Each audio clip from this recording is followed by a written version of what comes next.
अस्सलाम वालेकुम dear students. आज हमारा जो टॉपिक है वो है inductive argument forms. Last lecture में हमने डिडक्टिव आर्ग्यूमेंट की फॉर्म्स पढ़ी थी और अब हमारा जो टॉपिक है वो है इंडक्टिव आर्ग्यूमेंट फॉर्म। तो in general inductive arguments are such that the content of the conclusion is in some way intended to go beyond the content of the premises. एक अमूमी तौर पर एक इंडक्टिव आर्ग्यूमेंट एक ऐसा आर्ग्यूमेंट होता है जिसमें जो कंक्लूजन है ना वो हमारे प्रीमिसेस के कंटेंट से थोड़ा सा हटकर हो सकता है। ये वो आर्ग्यूमेंट है जिसमें कंक्लूजन विद ग्रेट सर्टेनिटी अपने प्रीमिसेस को फॉलो नहीं करता, बल्कि एक ऐसा आर्ग्यूमेंट है जिसमें जो प्रीमिसेस हैं उनके जो कंटेंट है उससे कंक्लूजन थोड़ा सा हट जाता है। The premises of such an argument typically deal with some subject that is relatively familiar and the conclusion then moves beyond this to a subject that is less familiar और that is little known और that little is known about. इसमें जो दूसरी तारीफ बताई गई है inductive argument की वो ये है कि एक ऐसा आर्गुमेंट होता है जिसके प्रीमिसेस के बारे में हमें फेमिलियरिटी होती है, यानी कि हम उसको जानते हैं, लेकिन उसका जो कंक्लूजन है वो इस तरह का होता है कि वो इस मैटर से यानी कि इस फेमिलियरिटी से हट जाता है। हम जिस चीज़ को जानते हैं उससे थोड़ा सा हट के एक ऐसी कंटेंट उसका आ जाता है जो कि हमारे जिसके बारे में हम कम जानते हैं।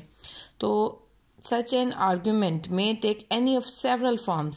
जो इंडक्टिव आर्ग्यूमेंट मुख्तलिफ फॉर्म ले सकते हैं। हमने देखा था कि एक आर्ग्यूमेंट को पहचानने के लिए फ़र्स्ट ऑफ ऑल आप इंडिकेटर वर्ड तलाश करेंगे, ठीक है। हमारे जो इंडक्टिव आर्ग्यूमेंट के इंडिकेटर वर्ड्स वो डिफरेंट थे और डिडक्टिव के डिफरेंट थे।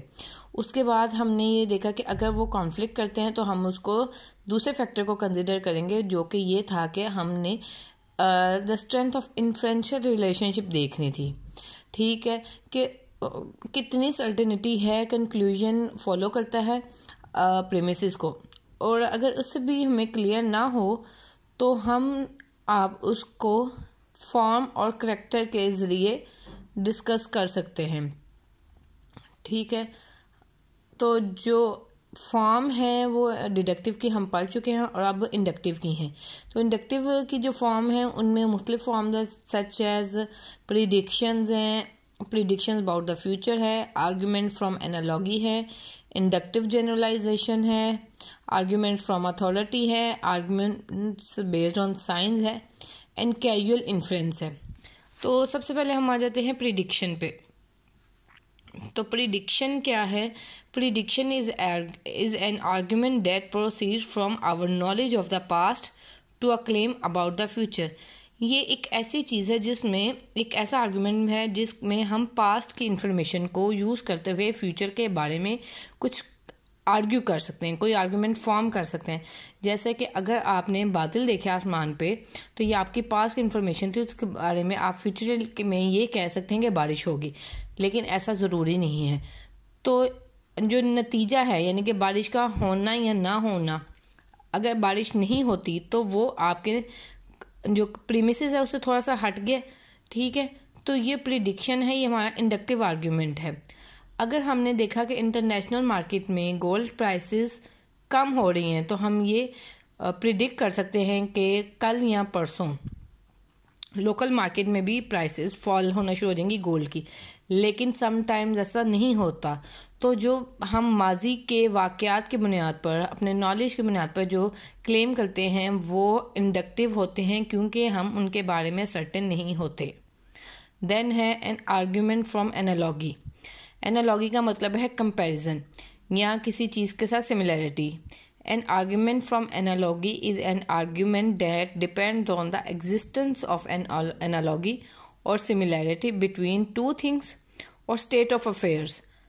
Because of the existence of this analogy, a certain condition that affects the better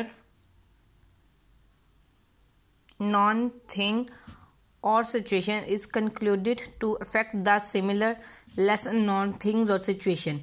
ये एक ऐसी सूरत हाल है जिसमें आपको एक फिनोमिनन के बारे में नहीं पता, लेकिन उससे मिलती जुलती किसी सब्जेक्ट से या फिनोमिनन के बारे में आप इंफॉर्मेशन लेते हैं और आप ये समझते हैं कि जिस चीज़ के बारे में, जिस फिनोमिनन के बारे में आपको पता नहीं, वो भी उसमें भी सेम चीज़ें होंगी जो कि हमारी दूसरी चीज़ में थी। मतलब कि अगर आप एक कार की मिसाल लें, दो छोटी गाड़ियां हम ले लेते हैं, अगर हम ये कह सकते हैं कि एक मेहरान का और एक कोड़े कार दोनों छोटी हैं, तो मेहरान की माइलेज की बुनियाद पर आप ये नहीं कह सकते कि कोड़े भी इतनी ही माइलेज करती होगी, क्योंकि दोनों गाड़ियां की डिफरेंट स्पेसिफिकेशंस है।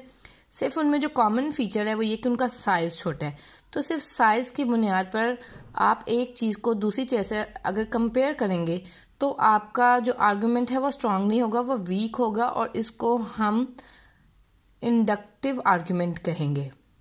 जो चीज़ आप दूसरों से मुकाबला करते हुए अपनी चीज़ के बारे में राय देते हैं, या किसी जो आपके पास फेमिलियर होते हैं किसी कॉन्सेप्ट से, उसके बारे में इंफॉर्मेशन लेते हुए आप एक ऐसी चीज़ के बारे में राय कायम करते हैं, आर्गुमेंट कायम करते हैं जिसके बारे में आप नहीं जानते हैं या कम जानते हैं, तो वो जो आर्गुमेंट होगा वो इंडक्टिव होगा।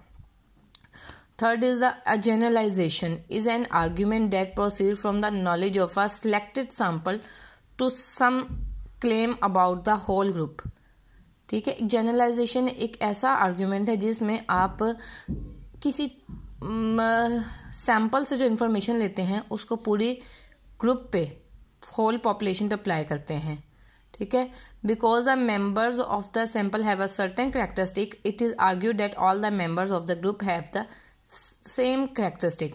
अगर मैं एक क्लासरूम की मिसाल लूँ और अगर मैं एक सैंपल ऑफ स्टूडेंट सेलेक्ट करती हूँ और उनकी हाइट्स को मेजर करते हैं, तो जो एवरेज हाइट है, मे बी वो उस ग्रुप में सब लोग हाइट वाइज लंबे हों, तो उसके लिए जो एवरेज हाइट निकलेगी उसको मैं इंडिविजुअली हर जो स्टूडेंट है उस पर अप्लाई नहीं कर सकती। या अगर एक मैं ऐसे 5 स्टूडेंट्स लेती हूँ जो क्लास में ज़्यादातर एब्सेंट होते हैं और उनका एक टेस्ट लेती हूँ, तो मैं ये कह सकती हूँ कि इनका ये सब्जेक्ट नहीं आता, लेकिन मैं इस बात को पूरी क्लास पे अप्लाई नहीं कर सकती, क्योंकि वो लोग जो दूसरे स्टूडेंट्स हैं वो क्लास में प्रेजेंट होंगे और उनका नॉलेज बेहतर होगा। तो जो जनरलाइजेशन है कि हम एक सैंपल से इंफॉर्मेशन कलेक्ट करके उसको पूरे पॉपुलेशन पर अप्लाई करें, तो वो that is an inductive argument. An argument from authority is an argument that conclude something is true because a presumed expert और witness has said that is. ठीक है, आर्ग्यूमेंट फ्रॉम अथॉरिटी ये है कि किसी ने कोई गवाही दी, तो आपको पता है कि किसी के देखने में समटाइम्स चीज़ें ऐसे हैपन होते हैं कि जो हम देख रहे होते हैं वो असल में नहीं होती, वो हमें लगता है कि हमने देखा है।